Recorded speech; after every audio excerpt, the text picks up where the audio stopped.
I'm Christopher Zweig, and today on CJ at the Movies, I got some new films, including Luc Besson's take on Dracula, and new films starring John Lithgow as a gay man once again, and Charli XCX as herself. Let's take a look.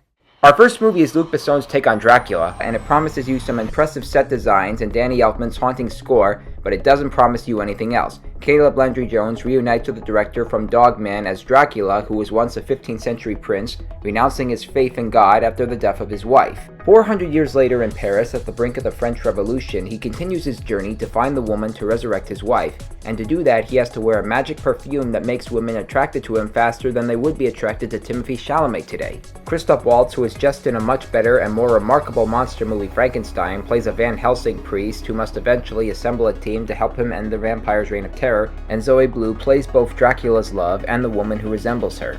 Dracula was going to have a subtitle, A Love Tale, but it lost that when it was overselling it in the promotions, went through marketing strategies in different countries, and wanted to keep the vampire title as a brand name. Bram Stoker's story has been transitioning in many forms of entertainment, and I guess just calling the movie Dracula would help honor that. It still focuses on the romantic point of view of it, but here it has to act like a bad sex comedy or a corny supernatural romance. The introduction, when the prince tries to save his wife by throwing a sword at an enemy, only to be piercing the both of them, was basically trying to warn us that this is an idiotic and overblown movie and somebody should have driven a stake into its heart a long time ago, so skip it. Our next movie is The President's Cake, an Iraqi film that won the director's Fortnight's Audience Award and the Camera d'Or at the Cannes Film Festival. The story is set in Iraq circa 1990s under President Saddam Hussein, who was not as fun as Trey Parker and Matt Stone made him out to be. We meet 9-year-old Lamia, played by Baneen Ahmad Nayyef, who is poor but is ordered in a classroom drawer to make a birthday cake for Hussein. But groceries are expensive and scarce, and so she and her ill grandmother Bibi, played by Waheed, Thabet, Khreibat, must travel to the city to fetch the ingredients. The girl is then joined by her classmate and friend Saeed, played by Sahad Mohammed Qasim, who is assigned to get fruit and is often viewed as a jinx, especially since his father is a beggar.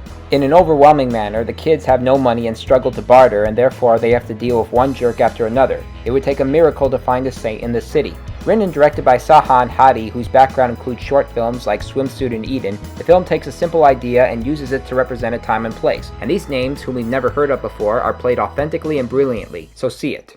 Next up, Jimpa, a queer family drama that has more passion than substance. John Lithgow plays the title character, an HIV-positive gay man who divorced his wife when he came out of the closet and moved to Amsterdam to continue his fight for gay rights. Olivia Colman plays one of his daughters, who is a filmmaker with a non-binary teenager played by Odd Mason Hyde, child of the writer-director Sophie Hyde, who also made Good Luck to You, Leo Grande. They both visit him. Upon their stay, Jimpa is considering taking up a new job offer in Helsinki instead of going into retirement. Another is the teenager who wants to stay with their grandpa for a year, falls in love with an older lesbian, and another regards the daughter in the middle of her next directing job and some abandonment issues with her sister.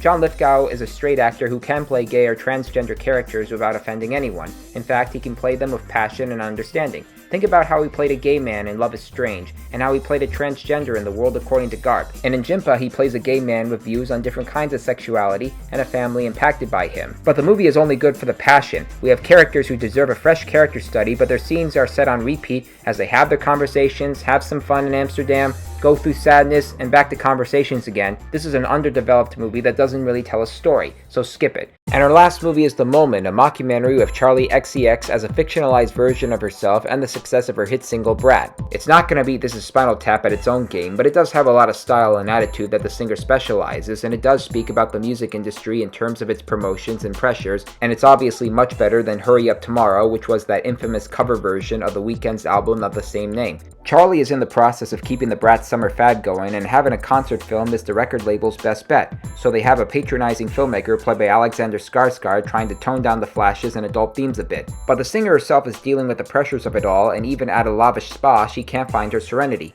The Moment is the directorial debut of Aiden Zamiri, who has worked with Charli XCX before and will probably do it again. The story needs to keep everything balanced, but Charli does some impressive acting by representing her reality in a fictionalized manner, and it's more believable than what The Weeknd represented last year. It has some laughs once in a while, but we're more interested in how she's going to deal with her stress and how she can thrive through whatever happens before the concert film and tour, and this one has a lot of style and colors, so fans, see it. Recapping this week's new movies: thumbs down for Dracula, thumbs up for The President's Cake, thumbs down for Jimpa, and thumbs up for The Moment.